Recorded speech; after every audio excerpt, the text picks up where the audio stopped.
అది టెస్టులు చేసినాకనే క్వాలిటీ బాగుంటేనే అన్లోడ్ చేస్తారు, లేకపోతే రిటర్న్ పంపిస్తారు. లోకడ ఎన్నిసార్లు ఆ విధంగా రిటర్న్ చేశారో నాకు తెలియదు. కానీ మా ప్రభుత్వం వచ్చినాక 2019 నుంచి 24 వరకు కూడా నా ఉద్దేశం సుమారుగా ఓ 10 సార్లు ఆ విధంగా ట్యాంకర్లు రిటర్న్ పంపిన దాఖలాలు ఉన్నాయి. ఇది క్వాలిటీ బాగాలేక. అది కూడా కాక ఇంకా 2 స్టెప్లు ముందుకు పోయి ప్రతి ట్యాంక్ దగ్గర వచ్చిన టెస్టింగ్ చేసేటప్పుడు మన దగ్గర ఉండే ల్యాబ్ ఎక్విప్మెంట్ ఎప్పుడో 20-30 సంవత్సరాల నాటి పెట్టిన ఎక్విప్మెంట్ కాబట్టి క్వాలిటీ సరిగా చెక్ చేయలేకపోతుందని మైసూరులో ఉన్న CFTRI central food and technical research institute వాళ్ళ దగ్గర నుంచి డిప్యుటేషన్ మీద ఒక ఆఫీసర్ని తీసుకొచ్చి ఆ ఆఫీసర్ అడ్వైజ్ ప్రకారం ల్యాబ్ను మొత్తం ఆధునిక ల్యాబ్గా మార్చి మళ్ళా అక్కడ పనిచేయడానికి కూడా ఒక సీనియర్ సిఎఫ్టిఆర్ఐ ఎంప్లాయీ రిటైర్ అయిన ఆయన్ని తీసుకొచ్చి ఇక్కడ పెట్టుకొని ఆ విధంగా గత 3 సంవత్సరాల నుంచి కూడా టెస్టింగ్ ఫెసిలిటీస్ని ఇంప్రూవ్ చేసి ఇదంతా ఎందుకు లడ్డూలో వాడే క్వాలిటీ ఆఫ్ గీని మనం ఎక్కడా కల్తీ లేని గీ వచ్చేటట్టుగా చేయటం కోసం ఇన్ని కార్యక్రమాలు చేశామని చెప్పి ఈ సందర్భంగా తెలియజేసుకుంటూ స్వామి పవిత్రతను కాపాడుకుంటూ భక్తులకు ఎక్కడా అసౌకర్యం కాకుండా ఇన్ని కార్యక్రమాలు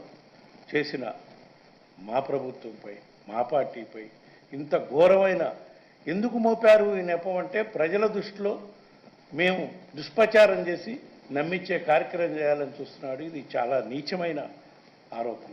దీనిపై వాళ్ళు చంద్రబాబు నాయుడు గారి ఎవరైతే మాట్లాడారో దీనిపై వాళ్ళు స్పందించాలి. వాళ్ళ దగ్గర ఏమన్నా ఆధారాలు ఉంటే నిరూపించాలి.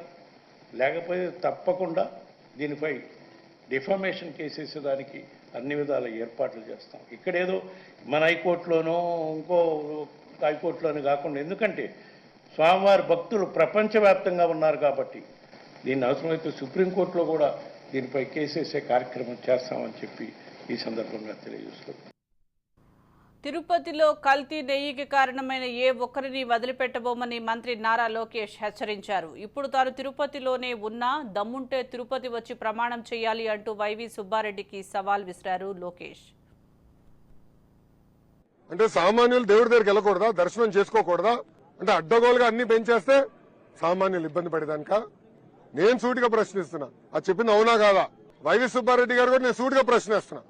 గతంలో మీరు ఇలానే పింక్ డైమండ్ రాజకీయాలు చేశారు.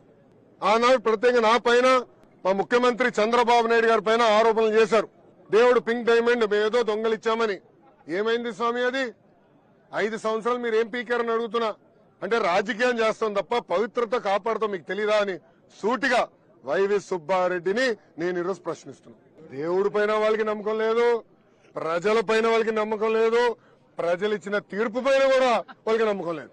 అంటే ఆధారాలు ఉన్నాయి, ల్యాబ్ రిపోర్ట్లు బయట పెట్టాం, ఇంకేం కావాలి వాళ్ళకి?